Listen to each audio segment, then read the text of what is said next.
So Garmin just released the Forerunner 945 LTE, and it's interesting because they decided to keep the same number as the original, but this is actually a brand new watch. The 945 LTE shares nearly the exact same feature set as the original 945, but there's plenty of hardware changes like a smaller case, new internals and processor, as well as Garmin's latest and greatest 4th generation elevated heart rate sensor.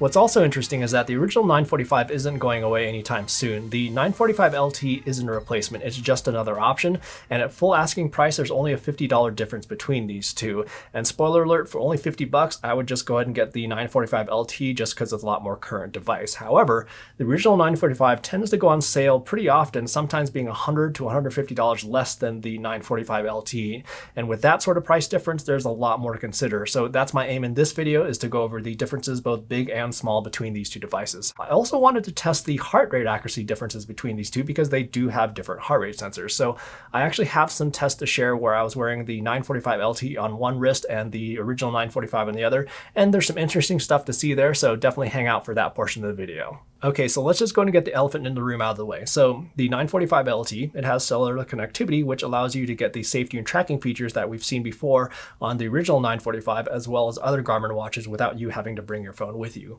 I already went through all those features in a lot of detail in my in-depth review of the 945 LT, and I'll have that video linked down in the description below, but those features include live track, instant detection, as well as requesting assistance.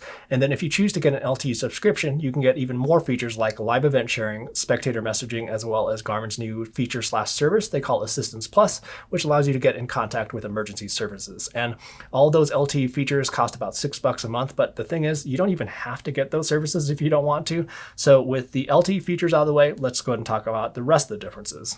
On the hardware end of things, the case is slightly smaller on the 945 LT. It's 44.4 millimeters versus the 47 millimeter case on the original. 2.6 millimeters may not sound like much on paper, but when you're wearing them, you can actually tell a difference. Both are comfortable, but the 945 LT does have a slight edge here, being a smidge smaller and a smidge lighter. But where the smaller case makes a bigger difference is how it looks with the display. So the displays on both of these are actually the same 1.2 inch 240 by 240 pixel transflective display. But with that smaller case, the bezel surrounding the display is much smaller, which makes the 945 look a bit sleeker and a lot more modern. Both the displays are protected by Gorilla Glass DX, and seeing these side by side can kind of give you an indication on durability. I'm not exactly the most careful with my watches, and I hit these things against walls, take crashes on my mountain bike every so often, and the 945 display has held up well with no big scratches or gouges, but there are these little micro scratches which can be seen at kind of some off angles. Overall though, I'm very pleased with the durability of that Gorilla Glass DX. Oh, and really quick, if you're finding the information in this video useful, do me a favor and just hit that like button down below. It's a small little thing that you can do that'll help this video and the channel a lot, quite a bit, and I appreciate it. The internals on these watches also have some differences. So the 945 LT is built on a new platform that has a new processor, and I found that the interface on the 945 LT feels just slightly smoother. Again, very minor, but I noticed smoother animations like on some widgets, and the page-to-page scrolling was a little bit more organic. There are also some slight differences in the actual interfaces, so both of them have Garmin's widget glances, which give you a snapshot of information contained in each widget, but there's some subtle changes in some of the widgets, like the calories widget, which now has this today view, which I'm particularly fond of. The weather widget is a bit different, where it shows your location on the main widget page, but then the 945 LT also displays the air quality. But then there's also more subtle things like some of the fonts that are actually smaller, and there's more italicized fonts. They also went with this rotary style keyboard for stuff like changing sensor names, which for the most part works well and feels more modern.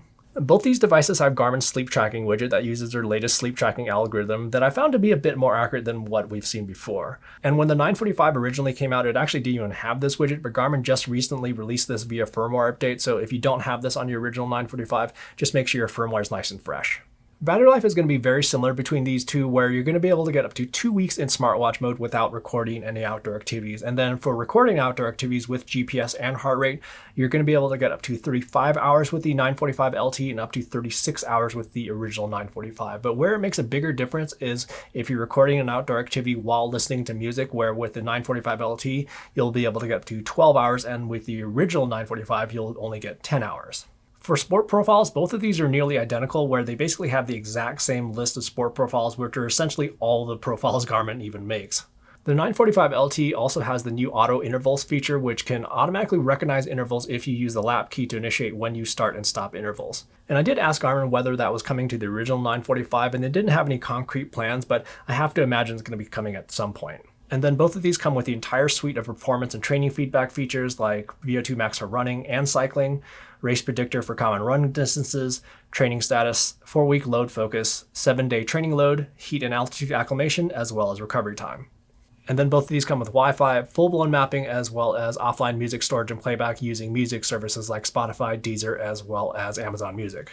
So now let's go over GPS and heart rate accuracy, and let me just preface this section by saying both of these devices perform really well, but I did notice some minor differences between them. So for GPS, the total distances lined up well, and the elevation gain was also within the same ballpark, so nothing out of the ordinary there. But if we really want to get into the weeds, let's take an up-close look at the GPS tracks. There's nothing weird from either device from a high level, but if we zoom in like a lot, on just a handful of corners, I did notice that the 945 overshot just ever so slightly. But realistically, I'm totally splitting hairs there, and I haven't had issues with either of these devices, and I've been using the 945 since it came out, and the 945 LTE for about the last month and a half, and they've been good to go.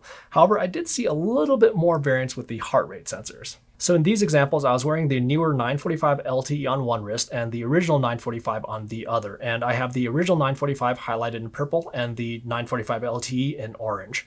For an indoor bike ride, things were nearly perfect for both of them, but there was just the smallest little drop in heart rate for a brief moment right here from the 945. Nothing really to be worried about though. And then taking this outdoors where there's a few more variables involved, both did an okay job, but neither of them were perfect either. However, what we do see is that a little bit more variance from the original 945, like this spot right here where it had a bit of a drop, and then later on in the ride, it had a few other spots where it dropped momentarily. The 945 LT wasn't perfect either, where there were a few smaller spikes, but the 945 LT did stay on track just a bit better than the original. But now let's go ahead and throw these sensors to the wolves with weight training. So weight training is probably one of the hardest types of activities for a wrist-based heart rate sensor to get right, just because there's a lot of gripping, there's a lot of arm movement, as well as a lot of wrist flexion. And wrist-based sensors just don't necessarily do well with this sort of activity. So if a wrist-based heart rate sensor can get this right, it's kind of like level 11. So there's some interesting stuff going on here. There was a bit of craziness going on at the beginning of the workout, but what's fascinating is that it was happening with both of them. But with the 945 in purple, it was reading slightly higher than the 945 LTE in orange. Moving forward in the workout, we can see that both of them didn't pick up the rise in heart rate on this fourth set right here, but then on the next set, as well as this set right here, the 945 LT was much closer, and the 945 decided to take a little bit of a nap instead. However, for the rest of the workout, it was pretty good for both devices for the most part, but then on these last two high intensity intervals, the original 945 was already a little bit checked out. So to be totally honest, I think that Garmin very well could have called this the 945 Plus or the 950 or something like that, just because I think there are enough hardware changes that make this a different device, even without the LTE. The decision to keep the same 945 name, it actually may not be in Garmin's favor, but I do sort of understand that considering that both of these devices do share nearly the exact same feature set, but I did see some slight differences in accuracy. Anyhow, if you found the information in this video useful, don't be shy about hitting that like button down below and also subscribing to the channel for plenty more sports tech videos that are coming soon. Thanks for much for watching, have fun out there, and we will see you in the next video.